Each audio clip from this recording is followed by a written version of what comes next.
Oh,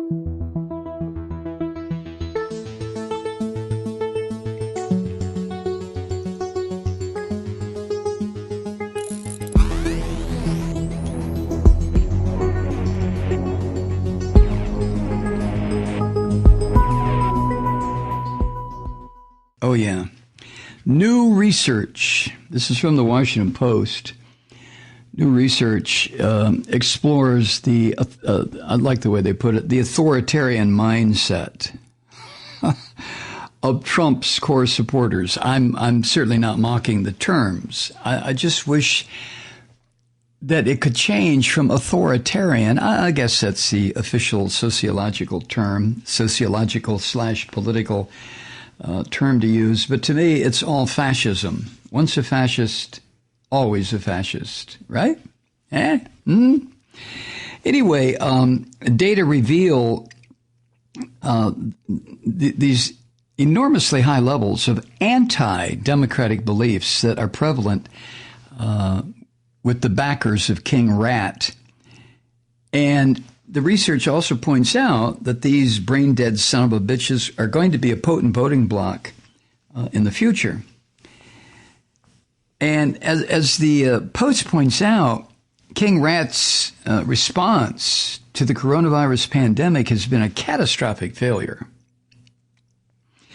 And researchers at Oxford University estimate that the mismanagement that King Rat has put upon the American public has resulted in tens of thousands of preventable deaths. Tens of thousands. I mean, what? 60, 100, 150,000 preventable deaths because of Trump. And yet these crowds of mouth-breathing son of a bitches gather. Sanford, Florida was the last one last night. And they're standing there and cheering and participating in a rally being led by a mass killer. What the hell has happened? Well, nothing unusual, except, like I've said before, the pus has always been there in the American body politic, this fascism. Trump is the pimple that burst it all and let it all come oozing out. And now we have to deal with it, right? But despite what has happened over the past 8 months with the pandemic, King Rat's favorability numbers have barely budged. His approval rating still hovers in the low 40s, just as it has most of his presidency. That's his core. He's the only president, I guess, since they've been tracking poll results, who has never come out of the 40s. But 40% of 100 million people is still 40 million people. Good God. So even though the economy has cratered and the death rate from COVID-19 has skyrocketed, the Trump faithful, let's call them that, stay with him. What are they waiting for? Is there going to be something on the road to a figurative Damascus where all of a sudden they're going to have their conversion like Saul? And they're going to become believers in the truth again, if they ever were, and see Trump for what he is, a demon, an absolute, I'm speaking figuratively, don't lose your shit now, a demon? Are they going to come to that conclusion? I don't think so. I don't think so. And the fact that they've stayed with him provides all the credence you might need to his infamous campaign boast in 2016 that he could stand in the middle of Fifth Avenue in New York and shoot somebody and not lose any support. I can't believe that I live in a country where 40, 50, 60 million people still see him as anything other than the vicious, lying, sick son of a bitch murderer that he is. I just can't get my mind around that. But it raises the question, why? Why has he not lost support? Well, here's your answer. A new book by a psychology professor and former lawyer in the Nixon White House argues that Trump has tapped into a current of authoritarianism in the American electorate, one that's bubbled just below the surface for years.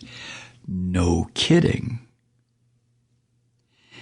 The guy's name, the writer, psychology professor and former lawyer, his name is Bob Altemeyer, and he's written a book called Authoritarian Nightmare.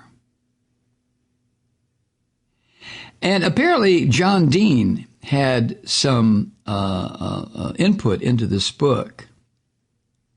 Well, both of them, I'm sorry, it was written by Bob Altemeyer, who's the psychology professor, and John Dean, the former lawyer. Duh, come on, Mike. Wake up, it's Tuesday. So they've written this together.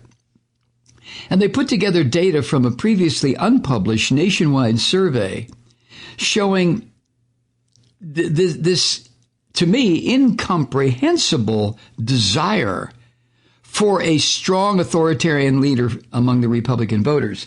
Now, it's incomprehensible to me, but I do understand it because most of these Republican voters are fundamentalists. Fundamental Jews, fundamental Catholics, fundamental Protestants. I would add fundamental Muslims, but I doubt that. But like I heard Bob Kincaid say last night when he was substituting for me, and this is something you and I have talked about many times, Truth Seekers, fundamentalist religion brings about the most vicious, vile, murderous impulses that exist inside humans. Fundamentalist religion. I don't give a shit what it is. Islam, Judaism, Christianity, Hinduism. Look what's happening in India right now. The slaughter of Muslims by Hindus. Look what happened in Myanmar. Same thing. The slaughter, well, different, but basically the same. The slaughter of Muslims by Buddhists. By Buddhists. Anyway, the two writers here, Altemeyer and John Dean, find shockingly high levels of anti-democratic beliefs and prejudicial attitudes, read racism, homophobia, anti-woman attitudes among Trump backers, especially those who support King Rat strongly, intensely. They're racist, anti-woman, anti-gay, anti-everything. They're sick son of a bitches. I don't know where they want to live. I just wish they would leave. Please, get on the next spaceship to Arcturus and just leave, please. Right. Anyway, regardless of what happens in 2020, John Dean and Bob Altemeyer say, Trump supporters are not going to go away, and they're going to be a potent pro-authoritarian voting bloc in the years to come. That means the next Trump that comes along, these crazy son of a bitches are going to gravitate toward him. Oh, it'll be a him. It's not going to be a her. It'll be a him. But both Altemeyer and Dean define authoritarianism as what happens, quote, when followers submit too much to the authorities in their lives, end quote. Boy, that seems like a weak definition of authoritarianism, but they wrote the book, not me. They also measure authoritarianism. They use it. What does it say here? They measure it. Oh, I see. They measure it, authoritarianism in people using a tool that Altemeyer developed in the early 1980s called the right-wing authoritarian scale, the RWA scale. Holy God. Now, the right wing part of that label refers not to left and right political leanings as we understand them today, according to the authors, but rather to the more legalistic sense of lawful, proper, and correct. Right wing, lawful, proper, and correct. Now, that term, with that definition, is used to identify authoritarian tendencies among people of any political persuasion. Supporters of the Communist Party in the former Soviet Union, for instance. And boy, aren't they there. they would have scored high on the scale despite having decidedly leftist economic and political views. But when it comes to political leadership, what is it? Well, I shouldn't have to keep rhetorically asking that question because I know what it is and I've made it plain. And I am not a learned psychologist. I've just been around for a long time, have paid attention. I'm an autodidact, as I've said many times. And in my readings and my studies, I've come to realize what constitutes an authoritarian follower. It's a weak, neo-fascist, fundamentalist religion person. If that's not a garbled definition, but that's what they are. Anyway, what Altemeyer put together back in the 80s remains one of the most widely used measures of authoritarianism, even now, 40 years later. His scale measures respondents' agreement or disagreement with 20 statements, such as, here's one of them, quote, "Our country desperately needs a mighty leader who will do what has to be done to destroy the radical new ways and sinfulness that are ruining us," end quote. And here's another one. Quote, "It is always better to trust the judgment of the proper authorities in government and religion than to listen to the noisy rabble-rousers in our society who are trying to create doubt in people's minds," end quote. Now, for each of those two statements, a respondent could select an answer on a sliding scale ranging from 1, total disagreement, to 9, total agreement. And the final score on this 20-question survey ranges from 20, that's 1 per statement, which would be total opposition to authoritarianism, to 180, which would be 9s on 20 questions. That would be total support. Now, the two authors, John Dean and Altemeyer, enlisted the help of the Monmouth University Polling Institute to pose these questions, oh God, to 990 American voters in the fall of 2019, a year ago. The pollers, or the poll-taking people, the questioners, whatever, they asked participants to answer the questions on that scale, the RWA scale, the right-wing authoritarian scale, as well as some separate measures on authoritarian beliefs and prejudice toward minority groups. And the university researchers found a striking linear relationship between support for Trump and an authoritarian mindset. In other words, the stronger a person supported Trump, the higher he or she scored on the right-wing authoritarian scale. Duh. People saying they strongly disapproved of Trump, for instance, had a right-wing authoritarian score of 54. Those indicating complete support of King Rat had an average score of 119, which obviously is more than twice as authoritarian as the opponents of King Rat. This is unbelievable shit to me. I mean, it just is. It just is. Now, Altemeyer and Dean also write that many of these fervent King Rat supporters, quote, are submissive, fearful, and longing for a mighty leader who will protect them from life's threats. They divide the world into friend and foe, and the latter, the foe, greatly outnumbering the friends, end quote. What does that sound like to you? I'll tell you what it sounds like to me. Chapter and verse. Christianity. And I guess Islam. I've said before, I don't know that much about Islam, but by God, I know about Christianity. That's exactly. Christians are submissive, fearful, longing for a mighty leader who will protect them from life's threats. What's the biggest life threat? Death. What's the biggest bullshit promise in Christianity? No death. It's just astonishing.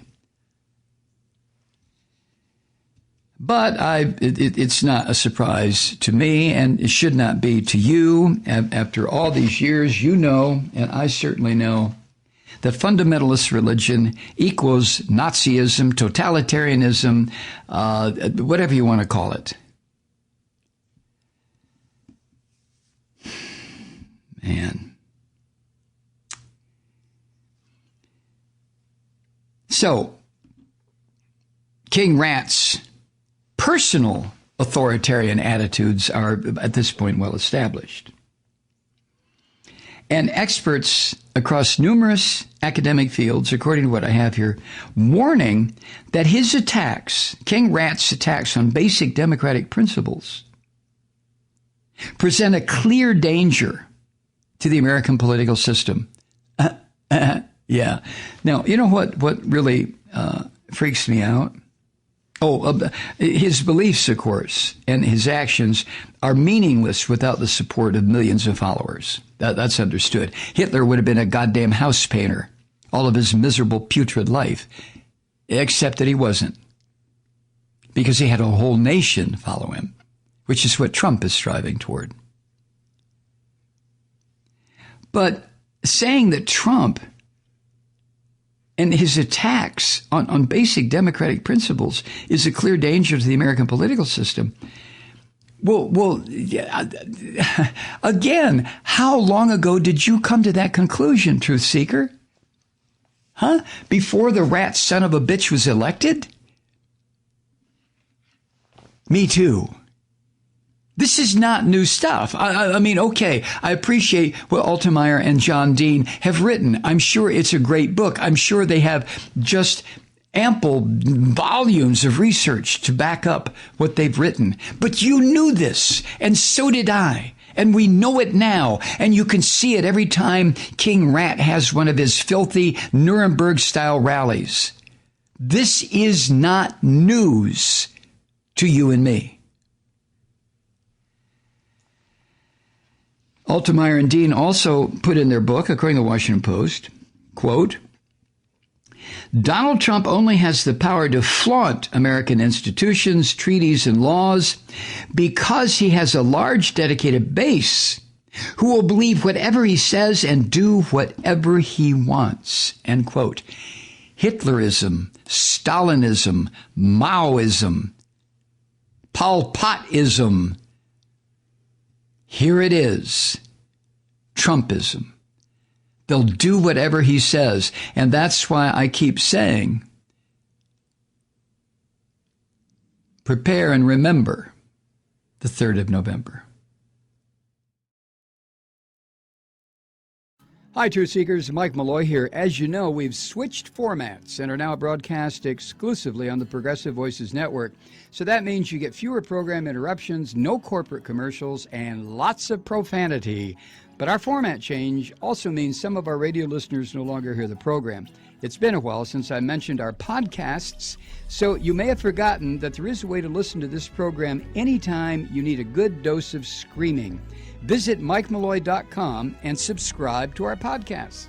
As a podcast subscriber, you can download the program to your mobile device and take me with you wherever you go. And if you have a friend who needs a dose of truth-seeking, you can give a gift subscription as well. That's MikeMalloy.com, and never miss a minute of the uncensored fun and frivolity.